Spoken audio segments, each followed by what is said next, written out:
Hey, what's up everybody? It's Luke here from Lifehouse, and just want to give Lifehouse College another shout out. If you haven't registered yet, this month you can still register for college. So get on that, the link is below. Join us, we've got like 300 students in college now. Big community online, lots of people, lots of single people. So jump on there, you could find the love of your life and also learn a whole bunch of amazing studies. So it's going to be incredible. Tonight, we are going to look at a finance series. We're going to be talking about financial freedom. And this series is seriously one of the things that could really have a big impact on your life. We're going to learn about what God says about finance. So get ready to take some notes. Seriously, tune into this because it's going to be incredible, life-changing. So here we go right now. Let's talk about financial freedom.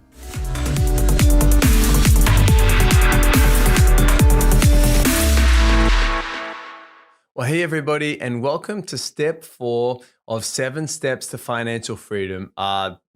Today we're going to be looking at saving a full 3 to 6 month emergency fund.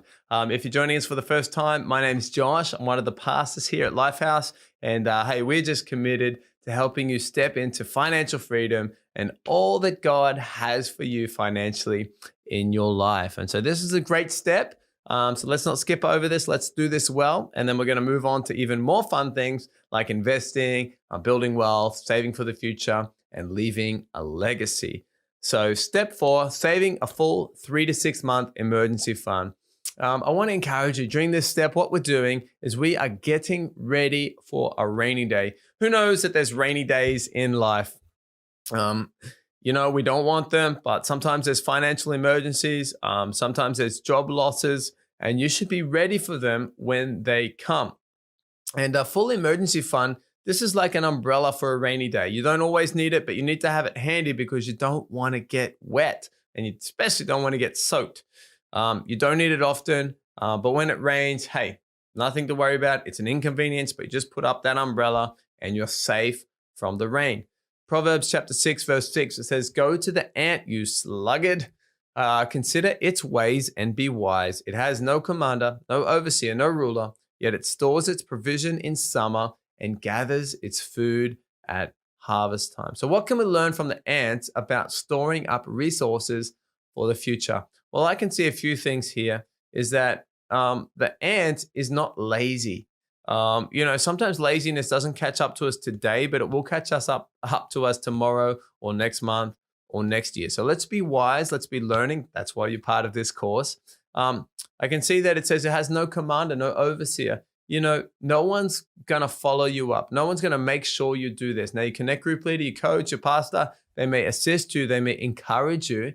I hope this is encouraging you today, but I'm not looking over your shoulder, making sure that you're doing this. No, you've got to be doing this on your own. And it says it stores up its provisions in summer and gathers its food at harvest. And so the ant knows that there's seasons that come every year. Now, financial crises may not happen every year, but the majority of people, I think it's about half of people will experience some kind of catastrophe financially or some kind of job loss in their life. And so we need to be ready in a good season, in a good time. Let's be saving up surplus so that in a tough season, we're ready for that. Now, depending on where you're watching this was filmed, we're in the global pandemic of the coronavirus in 2020 and 2021. And once you hit a pandemic or hit a situation, maybe when there's a job loss, it's too late to begin saving. You have needed to save before that. And during the pandemic, we see that the people who had a good bank balance or people who had savings or people who had investing have no issues if they had a job loss. They can, I've got a 3-month, fund, or I've got 6 months. I can get ready. I can find that new job. I can start a new business. But if you're living month to month, or there's too much month left over at the end of your money, you're living week to week, paycheck to paycheck. When there's a tough time, you won't be ready for that. And have you had a tough season financially in your life? I want to ask you that today. And if you have, what got you out of that tough season? Did you have to borrow money? Did you get an extra job? Was it stressful? I want to encourage you, save a 3 to 6 month emergency fund. This is money that if we go through a tough time, an emergency, we don't have to go into debt. We don't have to use our credit cards. No, we just use our savings and we get ready for that job ahead. We'll never need to go into debt again once we have this fund. It should be considered like insurance, not saving. So we're not trying to make money on it. We're not trying to invest it. It's more of an insurance policy. And it'll also bring us a lot of peace and help us sleep better at night. And actually, for me and myself, I'm a pretty peaceful guy. I don't really need a lot of money in the bank, not to be worried. I'm happy to invest everything that we have or pay off everything on the house. But I tell you what, for any wives or my wife Yuki, or if you're married, if you're married, there's usually one person who's maybe a little bit carefree, maybe a little bit of a spender. That might be me. But there's also usually one person that's more of a saver, and probably not a worrier, but a sense of, hey, we need some money in case something happens with the kids, or something happens for college, or something happens with the house. And I tell you what, even though I might not personally need money in the bank to feel peaceful, when we do, there's a sense of peace over the whole family that, hey, this is not savings. This is not Josh doing something crazy. This is money that we just have there in time of an emergency. And we've been married for over 10 years now. And there's been several times where we've had emergencies. Maybe it's to do with school. Maybe it's to do with health. We've got 4 kids. Maybe it's to do with hospital bills. But we've had to use money from that emergency fund. And I've been so glad that it's been there so we didn't have that stress on our life. And as we said, most people are going to experience a job loss in their career. And it can be challenging to get a new job and keep your confidence if you don't have any money in the bank. And any recruiters would know, or if you're an interviewer, you would know, there's a very different sense of a person who's sitting across from you, and they don't need the job. They're just going to take the job if it's the best match for them. That's where you want to be. And there's a very sense, if there's a person across the table that's very needy and they're sweaty and they're like, if I don't get this job today, I'm going to be living in the park. So I need this job. I'll take whatever salary you have. I'll take it. We don't want to be in that position. We want to be in a strong position. So let's save up a full 3 to 6 month emergency fund. Now, how long is this going to take? Well, it depends how fast you can save and how excited you are for the next step, which is investing for the future. But this step, it may take a full 6 months. It may even take a year, because you want to save up to at least 3 months of your current salary for your emergency fund. So do your budget, work out how much can I save? Can I save this month, next month, the month after? Is that enough? Or do I need to keep saving and put this into emergency fund? And you can combine this with your short-term emergency fund that we looked at in step number 2. Once again, put it in a bank account that you don't have easy access to it. Maybe you don't have a card to it, or you don't have online banking transfer to it. This is not your holiday money. This is not the car money. This is emergency money in case something breaks, in case there's a job loss, in case I need to fix something. If there's an emergency bill, a hospital bill, I'm going to look back. This is my cushion. This is my margin. This is me being wise. Proverbs 6. Come on, store up our provisions in the summer, ready for a rainy day, ready for a winter, gather the food at harvest time. Well, I'll tell you what, let's be doing this step. Let's not go ahead until step 5, until we get this step done. Once again, if you need any help, talk with your coach, talk with your Connect group leader, talk with your pastor if you need. But let's be saving up a full 3 to 6 month emergency fund. Even if something happens like a global pandemic or economic downturn, you'll be ready for that, and you'll be in a strong position to start a new business or to get a new job with confidence and with peace. And your husband or wife will thank you so much for it. But have an awesome week, guys, and we'll see you next week at step 5. Have a great week, guys. Bye. Well, welcome to step 5 of 7 steps to financial freedom. And today we are looking at investing for the future. My name's Josh. I'm one of the pastors here at Lifehouse, and we are just so excited and committed to helping you move into a place of financial freedom, doing finances God's way. Step 5, investing for the future. This is an exciting step. This is probably the step that you were most excited about when you signed up for this course. What investing is simply planning for the future. So rather than living month to month or paycheck to paycheck, it is wise to have a plan for the future. Now, in general, wealthy people have a financial plan and poorer people have no plan. You'd think it should be the opposite. Poorer people should have a plan and a budget, and so they can get to a place of wealth. but actually a plan leads to wealth. And so wealthy people generally keep to a plan. Matthew chapter 25, verse 19, Jesus is actually talking about investing. And he says, after a long time, the master of the servants returned and settled accounts. And the man who had received 5 bags of gold brought another 5. And he said, Master, you've entrusted me with 5 bags of gold. See, I have gained 5 more.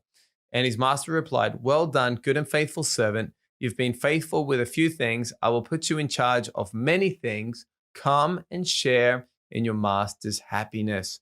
And Jesus is telling a parable here. Obviously, he's talking about the gifts that we've been given and we've got to multiply them. But he's also talking about a story that was commonplace in the culture, that if you've been entrusted with something, if you've been entrusted with 5 bags of gold, that God is actually expecting you to double that or to increase that. And here we see, if you're a financial person, we can see that person actually had a 100% increase.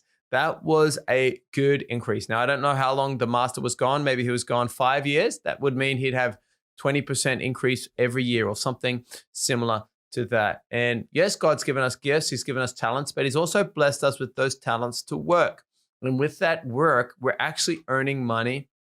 And I believe God has called us to multiply that money rather than just working for the money and putting it in the bank. We've got to put that money to work for us. We've got to increase what God has given us. And the increase is not just for us. We know that all throughout the Bible that God has called us to tithe and put God first, number one, but he's also called us to be generous. And I believe the most generous people in our city. And it's a lot easier to be generous when we have surplus, when we have margin that we can be generous with. So I want to just ask you a simple question today. What are you doing today that's growing your money? How are you growing your money? You know, if you simply are just putting your money under your pillow, well, that money is not growing. You may actually lose it. If you put your money in a bank account, it may be receiving a small interest rate. But in general, the rate of inflation, as prices go up across the world, that your bank interest rate doesn't actually keep up with inflation. So over time, maybe you had $1,000 in the bank and you gained interest on, $100, so it became $1,100 over 10 years or something like that. In 10 years, what you could buy for $1,000 is maybe it takes now $2,000 to buy. And so even though you had a small gain, the rate of inflation is often more than the deposit at a bank. And so it's our job to actually educate ourselves on different ways to invest and grow what God has blessed us with. And I want to start you on an interesting journey. This is a lifelong journey of discovery, I believe, of managing money, of investing, of doing wealth God's way that many people actually will never get to you. But it's a journey of discovering how I can multiply this money, how I can be wise. What does God call me to do with the resources that he's given me? So you need to look at the different areas that you'll be investing for. Why are you investing? What are you doing? Are you just saving money for money's sake? Or what are we doing? Well, some common areas that we'll probably need to have an investment fund for or saving money for the long term are areas that they're more than 5 or 10 years away. If it's less than 5 years, you're probably best in most cases not to take much risk and just to be saving that money. So if you need something next year or in 2 years, it's recommended maybe you don't risk investing that money, but maybe you should be saving that because you're going to need it in 1 or 2 years. But if you're looking at doing things like buying a house, depends how old you are. But if you're 20 years old or 25 years old, maybe you're not looking to buy a house until you're 30 or 35 or get married. Maybe we could be saving into a fund or investing into a fund that's going to be used to buy a house in the future. Sending kids to college. This is definitely something that we need to be looking at for the future. This is something, if you have a child, it's going to be about 18 years away or 20 years away. And so whether they go to college or not, maybe there's different courses or things they do at that time. It'd be good to leave them with a sending away gift or a providing for their college or paying for something or just being a blessing to them. And so that's probably something we need to be investing towards. Retirement. This is definitely something, probably the main thing that we need to be investing towards. In most countries, that's when you're about 65 years old. So you can start when you're about 20. And for 45 years, you can be investing. And we're going to see the math in just a moment. But it's amazing how much that investment can grow to in over 45 years. And studies show that when you give a name to your savings or to investments, when you actually have a vision behind it, you're much more likely to stick to what you decided. So it's important to put things in a different bucket. One common question is, should I save or should I invest? In general, this is what Dave Ramsey recommends as well, is that if you don't use the money for 5 years or longer, investing is going to give you a greater return than a savings account. And just a simple math on this is that over time, the stock market or just investments in general, over about 5 years, there's a very high likelihood that there's an increase in that investment over 5 years. But less than 5 years, it can be more volatile, meaning some years are up and some years are down.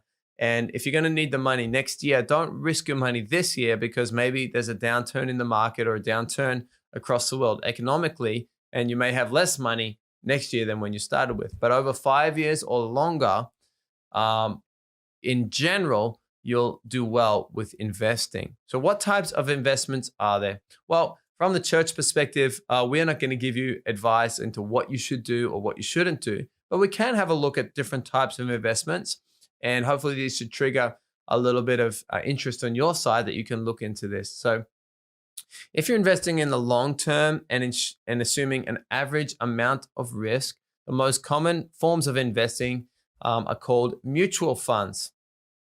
These are collections of stocks up to 500 or so companies that are diversified across different areas with different visions. Mutual funds, you can look at that. I recommend looking at Dave Ramsey's advice on that as a financial advisor and looking into this. More riskier forms of investment are something called individual stocks. This is where you buy a stock of a particular company. This may have great gains, but it also can have great loss if the company or the CEO doesn't do well. Even more conservative forms of investing are bonds or bank deposits. These are pretty much guaranteed rates for very little risk, but also very little reward, usually in the area of just a few percentage points.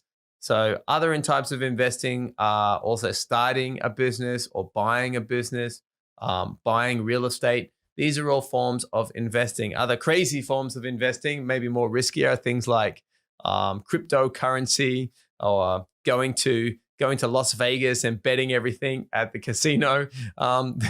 These are all very risky, 50-50 chance. Do I make money? Do I not make money? I would recommend stay away from extremely risky forms of investing. If you do invest in stocks or anything like that, make sure you're very educated. Me personally, I don't want to get involved in that. I want to be able to sleep at night. I don't want to wake up thinking, what's the stock market doing today? Mutual funds are pretty much in the middle. They give a general rate of return, which we're going to look at in a moment, but still with some risk. And other forms of investing like bonds or bank deposits or real estate are obviously safer, but maybe a lower return. So whatever you choose to do, do your own homework.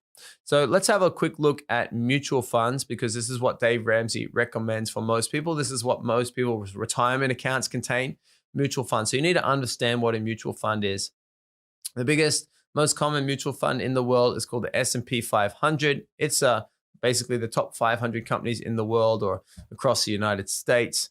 And it's returned an average of 11 to 12% return per year for the last 40 years. So as you can see, pretty stable in general, returns 11 to 12% per year on average over 5 years or longer. So you need to be aware that in any given year, it may go down or it may go up quite a lot. And Dave Ramsey recommends to diversify your mutual funds into 4 categories. One being large cap, kind of more solid traditional companies. One being medium cap, like the S&P 500 index, something like that. A group of middle level. One being small cap. These are companies that maybe are public companies, but they're still growing companies. And international funds, so you have exposure to the whole world as well. So I would recommend Google Dave Ramsey and mutual funds if you're interested in getting educated in that area. Moving on, let's have a look at investment accounts. So each country actually has incentivized tax-free accounts for long-term investing that you can use to avoid taxes. Now, of course, you can just go, you can Google online, and find an investment company or investment broker that you can invest with in a general investment account. But usually, whatever the gain is, so if you gain 20% or if you gain 50%, you're going to have to pay tax on that gain when you take the money out. However, in each country usually has accounts that are tax-free, meaning if you leave the money in for a certain amount of time and you don't take it out, that it is actually not taxed. Now, in America, this is probably most common. There are types of tax-free investment accounts for retirement. In Australia, where I'm from, there's also this form of account. In Japan, where I live, there's also this form of account. Basically, this means you can put money into your retirement account. There's no tax on this retirement account, or there's less tax on this retirement account, but you cannot take the money out until you're 65 years old. So the government wants to incentivize you to save and to invest and to build wealth yourself, because that means less burden for them. But to do this, they also want to put a limit that you can't take this money out until you're 65 years old. So have a look at that. That's a 401k in America, or a Roth IRA, or a superannuation fund, or in Japan, that's actually called an iDeCo account. So have a look at that. Have a look at your country as well. Also, there are different things that are short-term investment accounts. We have this here in Japan. America also has it. Your country, once again, have a look at this. This is a short-term incentive by the government to say, hey, for the next 5 years, if you use this particular account, you can choose the mutual funds, you can choose the stocks, but there's not going to be any taxes associated for the next 5 years, for 5 years only. So you can make the use of that. This is also in Europe. In the UK, they have this form of account. It's called a NISA account. They also have the same type of NISA account, usually for students.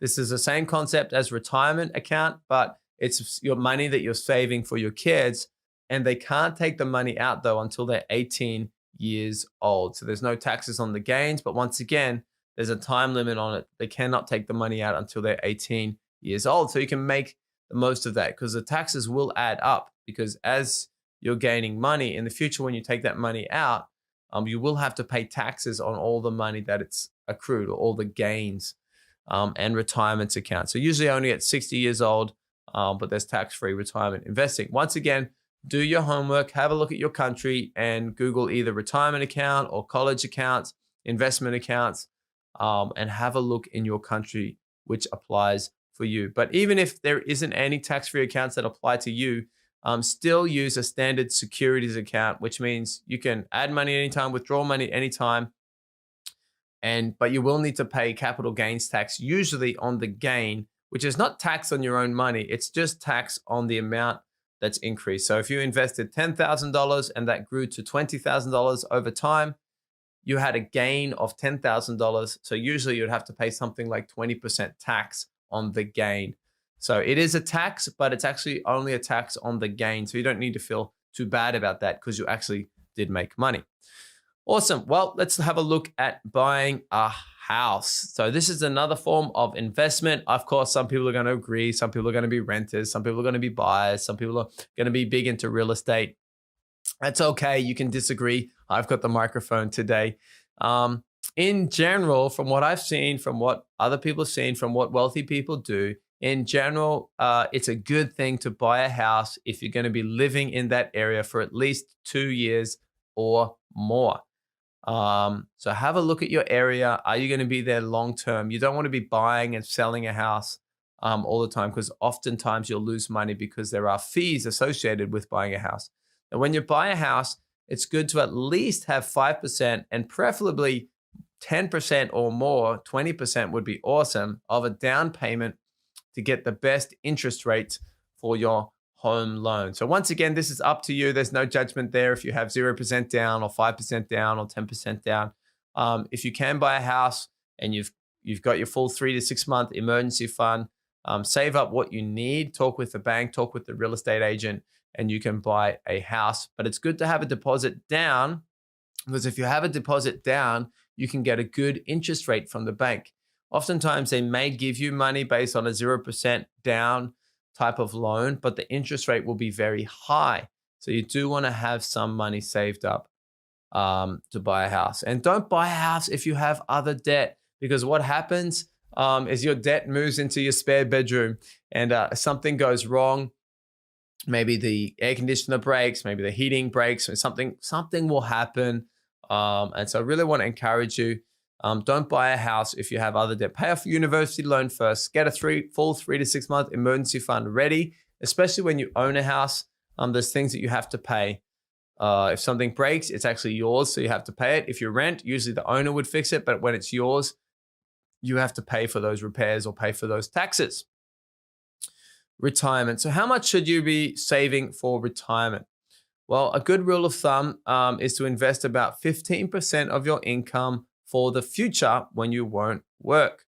And so this may be a lot at the start. I would recommend look at your budget. Can I save 10%? Can I save 15%? Invest that for the future time when I'm not working. Now, you may say, but I don't need that much. Well, it's going to be good to get to a place where you could retire early if you like. And what I mean by retire, I don't mean like just quit your job and do nothing. I mean, you have all the options that you want. Maybe you wanted to start that side business. Maybe you wanted to travel. Maybe you wanted to give some volunteer time at church or at another organization. It's good to be in a place where, well, actually, I don't need this income, but I choose to do what I choose to do out of love, out of my passion area. And for retirement, there's simple math here. You have needed to save about 10 to 12 times your desired income at retirement. Why do we recommend saving 10 to 12 times your income, or investing up to 10 to 12 times your income? Well, because when you retire, you'll have all this money in the bank or in your investment fund, and every year you can withdraw about 6 to 8% from that safely. That still is going to leave about 4% for that fund to continue to grow. And assuming that maybe 2% inflation per year, it's still going to continue to grow at a rate of 2% per year. So what you don't want to do is you don't want to save up a whole lot of money and then just start using that money until you have nothing left. Because oftentimes if you do that, when you're 65 and you save up your money, okay, I've got money for another 20 years or 30 years. What happens if you get to 95 and you're still alive? Are you going to live on nothing? No, what we want to do is we want to have this big surplus, this big amount of money in the bank that we're not touching it, but we're living off the interest that it generates. So if you have 10 to 12 times your income or your desired income, you can receive 8% from that, and 4% is going to continue to be invested. It's going to continue to grow, and also allowing 2% inflation. You're going to have a growth rate of 2% per year. And hey, when you do pass away, well, you have a large amount of money that you can pass on as an inheritance to your children and to your children's children. So take care of your future. If the government helps with a pension, if the government also has a program, let's see this as a bonus, but not as what we're relying on for our future. And here in Japan, the government does have a pension. That's going to be awesome. That is a bonus, but I'm not relying on that. I also want to be independently financially secure as well, for the sake of my family and our family's family. Awesome. Well, retirement investment goals. Let's get into a bit of math here today, if you like this type of thing. So here's the amazing thing is, I think it's Einstein that said that compound interest is the eighth wonder of the world. Compound interest means that you gain interest in 1 year, and then next year, the interest is calculated not just on the original amount, but on the original amount plus the interest gained. And so it turns into this large snowball, and it's actually really, really, really powerful. In the same way, when you have an interest rate on a debt, it's really, really, really powerful in the opposite way, because you go further and further into debt faster and faster. But here's just some simple math. For example, if you invest $100 each month into mutual funds, returning 12% per year, in 40 years, that will become more than $1 million. So if you want to become a millionaire from the age of 20 to the age of 60, if you invest $100 into a standard S&P 500 mutual fund every year for 40 years, you would have over $1 million invested at that point at the age of 60. I don't know about you, but that's probably a pretty good place to be in when you're 60 years old. And $100 a month, most people could find that amount of money. Maybe that's stop going to Starbucks every week for a few weeks for each month, or maybe that's eating at home an extra night a week, or maybe that's doing an extra job or doing a part-time job. That's $100.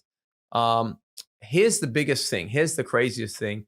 If you simply just save that amount without investing, just saving $100 a month for 40 years, the total, if you just saved it, would be $48,000. I'll let that sink in. If you just save money for 40 years, you'll have $48,000. If you invest that same amount of money into a mutual fund that Dave Ramsey recommends, you will have over $1 million. You can see that there's a large power in compound interest over time. And the earlier you begin investing, the longer time it has to compound.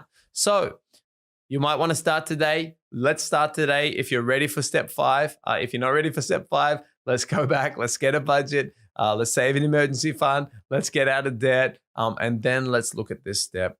And the last thing we'll look at in this step is kids' college. So kids' college is expensive. It's getting more expensive. Whether or not your kids go to college in 20 years, we don't know, but it's a good idea to start saving for their future when kids are born. So what you can do is you can calculate how much you'll need, and you can start investing to reach that goal. So for example, if you wanted to get to a point of saving $70,000 for your children in 20 years, which seems like a lot of money, although college these days is very expensive, and we're talking about 20 years away. You'll need to invest $200 a month for 5 years, and then you just let it grow for another 13 years, and you'll hit that $70,000 number. Or you can invest $100 every month for 18 years, and you'll hit $70,000. So you can do the maths on that. Remember, you probably want to use an interest rate like 10% or 12%, something in that range. That's a mutual fund investment. But once again, do the research yourself for investments. We don't give any investment advice. Have a look at Dave Ramsey's encouragement around investing, though. It's very good, very simple, very clear. And I think you can learn a lot from that as well. So investing, this is really exciting. There's a bit of homework on your side. Have a discussion with your Connect group. Have a discussion with your coach. Talk with your pastor if you need advice around this. But come on. Let's be doing what Jesus says. Let's be increasing the gifts, increasing the finance that God has given us, not just for ourselves, but for our family, our family's family, to be generous, to build the church, and to see many people come to know God is our end goal. So have a great week. Enjoy this step. Lots of information there, and have a look at that. So we'll see you next week for step 6. Have a great week, guys. We'll see you later. Hey, welcome back, guys. I hope that you guys absorbed a bunch of this stuff about financial freedom, and so good to learn about this. But if you don't know Jesus, hey, today you can know Jesus in your life. It's the best decision you will ever make, is to invite Jesus into your life. He loves you, wants to come into your life today. And I want to just pray for you right now if you want to receive Jesus. Okay, so let's pray together. Jesus, we thank you. We believe in you today. Come into our lives. We'll follow you. Amen. Amen. If you just prayed that prayer, just a simple prayer like that, I believe God will answer your prayer. We'd love to help you out. So definitely send us a message.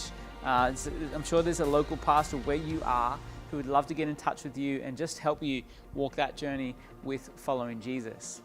Now, we actually have a bunch of these studies, all of what we're talking about tonight. We actually have Blue Book studies, so you can jump onto the Lifehouse app, and in there is the Blue Book where we use in our small groups. There's studies in there on financial freedom. I think there's 6 or 7 studies. Jump on there, check it out. You can do that with your small group. And next week we're going to be back talking about the next subject. It's going to be powerful, so make sure you tune back in next week to be part of more financial freedom. Now, if you want to give, please jump onto mylifehouse.com/give. Links are below. Choose your campus. Be a part of supporting your local campus, your local church. It's a great thing to support your local church. And we're really praying God's blessing over your life as you do that. So links are below for that. Let's be faithful and give and build the house of God together. Have an amazing week, guys. We'll see you back here next week.